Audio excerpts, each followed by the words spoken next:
English podcast. Hey, English learners. Welcome back to the English podcast.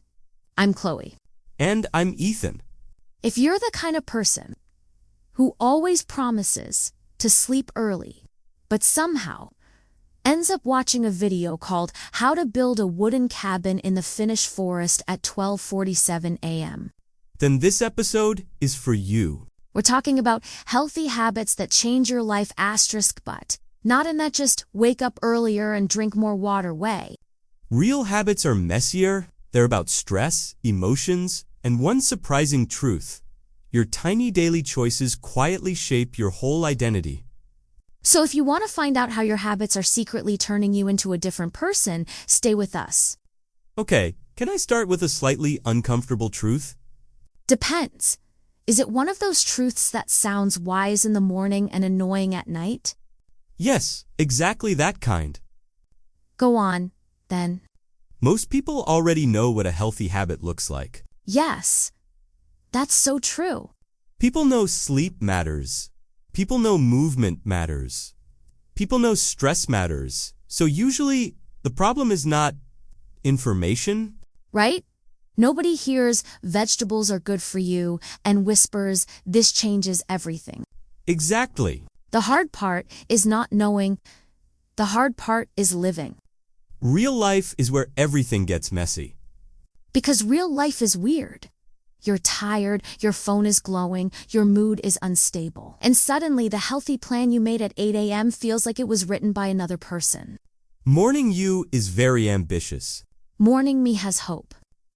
Night you has snacks. Sadly, yes. And that's why this first point matters.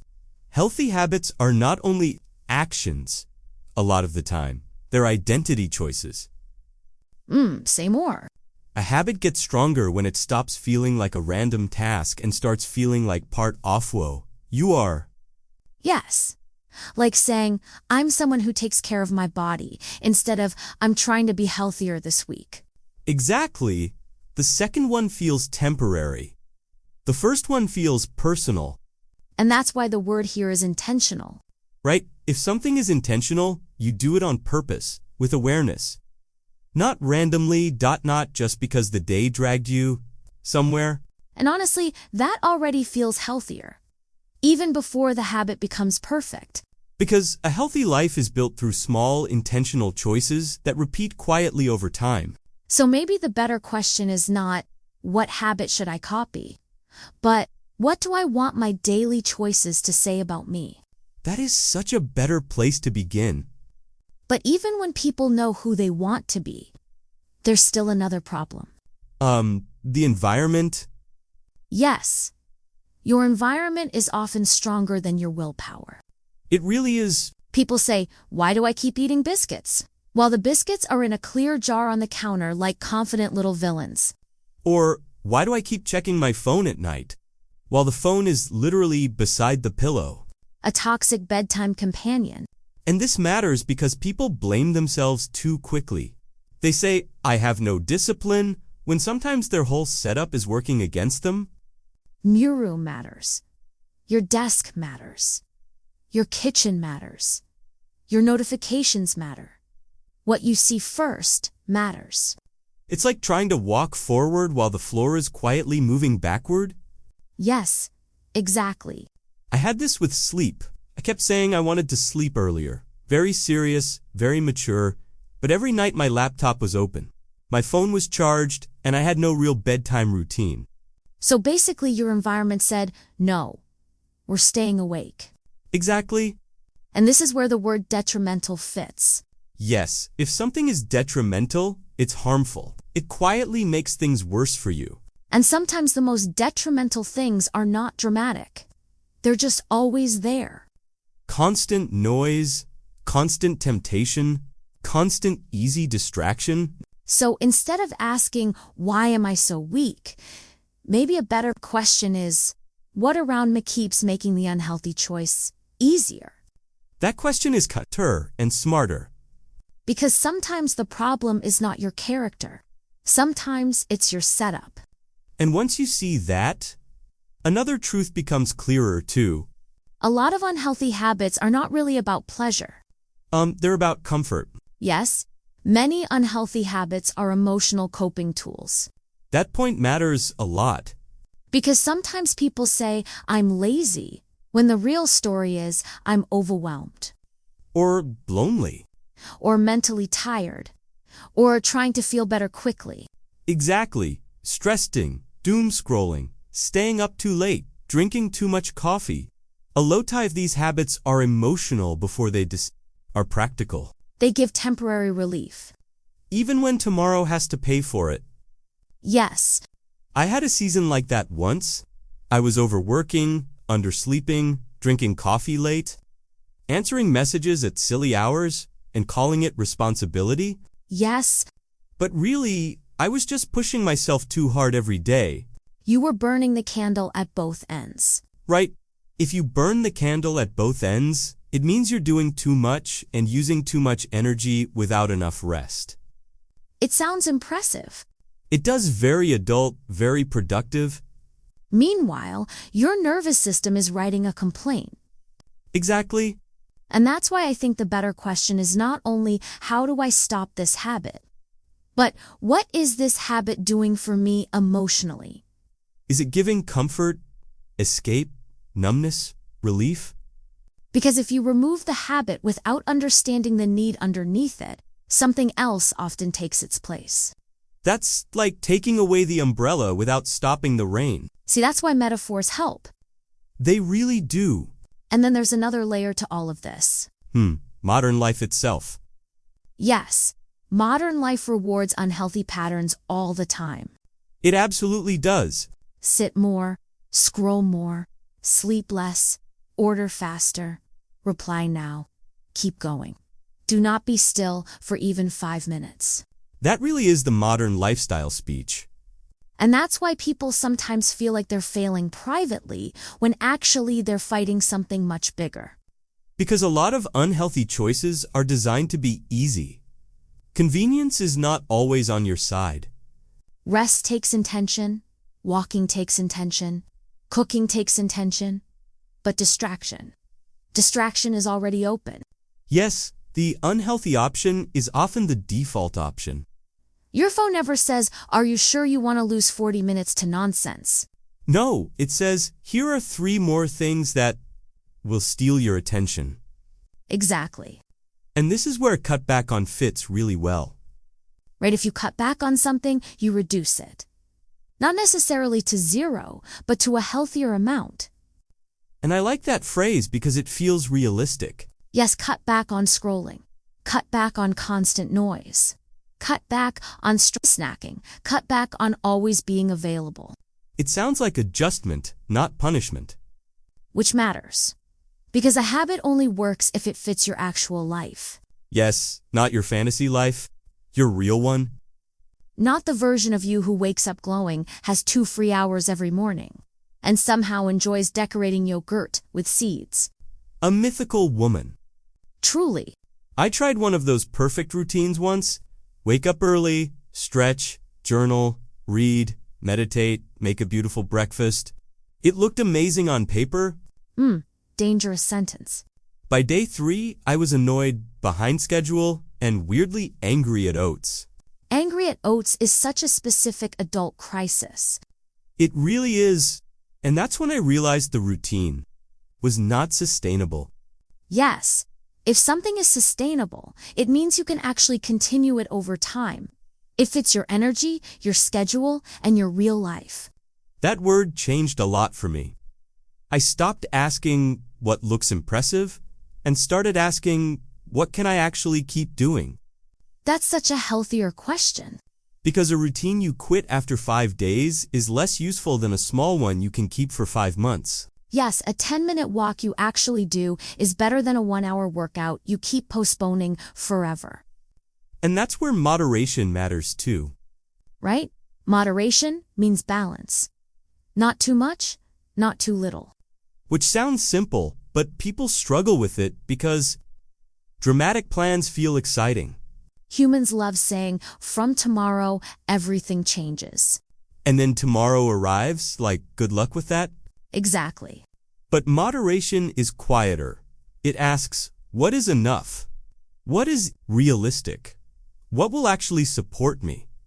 And that feels less glamorous online, but much more peaceful in real life. And when something finally fits your life, something beautiful starts happening. You begin to trust yourself again. Yes, small habits build self-trust over time. That point matters so much because people think habits are only about results, but they're also about the relationship you build with yourself. Every time you keep one small promise to yourself, something inside you settles a little. Like, oh, maybe I can rely on me. Exactly. I had a tiny habit once that helped me more than I expected. After dinner, I would just walk for 10 minutes. That was it.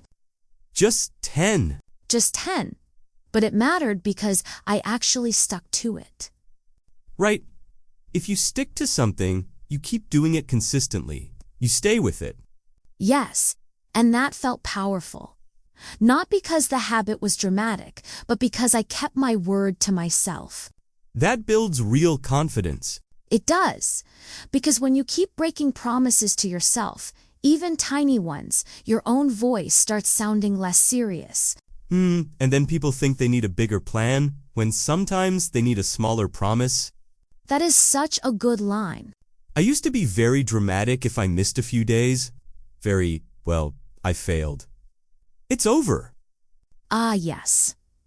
I missed Tuesday. My entire character is broken. Exactly. But learning to get back on track changed that. Yes. If you get back on track, you return to what was helping you after getting off course. And that phrase matters because healthy people are not people who never mess up. They're people who know how to return. That is such an important difference. The skill is not perfection. The skill is return. Return without shame. Return without drama. Return without turning one bad week into a whole identity. Because one missed workout does not mean you are now deeply committed to the sofa. Those sofas are very convincing. Extremely. And that brings us to the deepest point of all. I think. Yet, the deepest healthy habit is learning to care for yourself without punishment. That one really matters. Because a lot of people start healthy habits from anger. They're frustrated with themselves, so they try to change through pressure. Yes. The tone becomes fix yourself, hurry, be better. Maybe that works for a few days. But it rarely feels peaceful. And most of the time, it backfires. Because punishment creates more stress, and stress pushes people back toward the habits they ate. We're trying to escape. It becomes a loop. Yes. Which is why health has to include something restorative. Right? If something is restorative, it helps you recover. It gives you back energy, calm, or balance. And that changes the feeling of a habit. A walk becomes restorative, better sleep becomes restorative, a quiet moment becomes restorative. Because then you're not treating yourself like a machine. You're treating yourself like a human being. Exactly. I had a moment like that once after a rough month.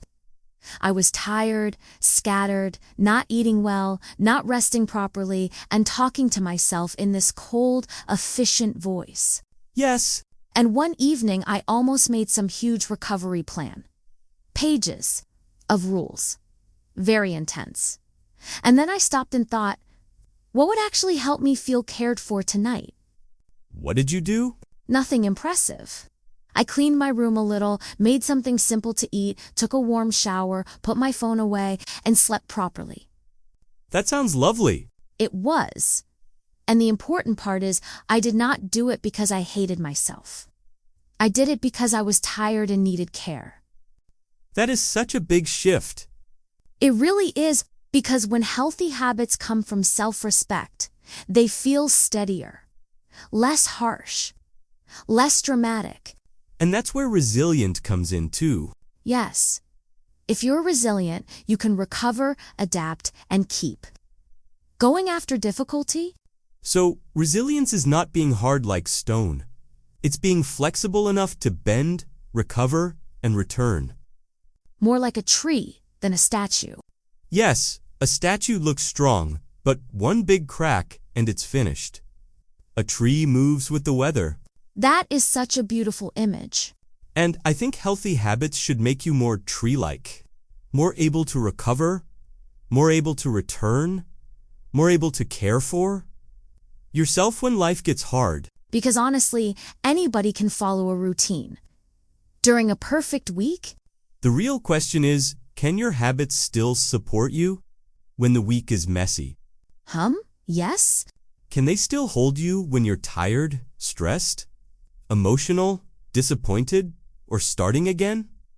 And maybe that's why healthy habits can change your life. Not because they make you look perfect from the outside, but because over time, they teach you how to live with yourself. More kindly, More intentionally, more sustainably, with more moderation, with fewer detrimental patterns around you. and with enough self-trust to stick to what helps, cut back on what harms, and get back on track when life pulls you off course. That was smooth. Thank you. I had one good moment. You had several. But really, if there's one thing I hope people take from this episode, it's this. Health is not a punishment plan. It's a care plan. Yes, it's not about becoming a perfect person. It's about becoming someone who knows how to look after their own life a little better. One choice at a time. And honestly, that is a much kinder place to begin. A much kinder place. All right? And before we move into our word tour, take a second and ask yourself this. What is one small habit that would make your life feel a little more cared for this week? Not more impressive, not more extreme, just more cared for. Hold that thought and let's go into today's word tour. Ah, yes. Our calm little word tours, thank goodness. Let's slow it down for a moment and look at some really useful words and phrases from today's episode. Yes, these are the words we used while talking about healthy, habits, stress, self-trust, and the way small choices shape your life. So let's begin with our first word from today's conversation, intentional. If something is intentional, it means you do it on purpose. You are not doing it by accident or just reacting without thinking. There is awareness behind it. For example, she became more intentional about how she started her mornings. Or, healthy habits feel stronger when your choices are intentional, not random. Repeat, intentional.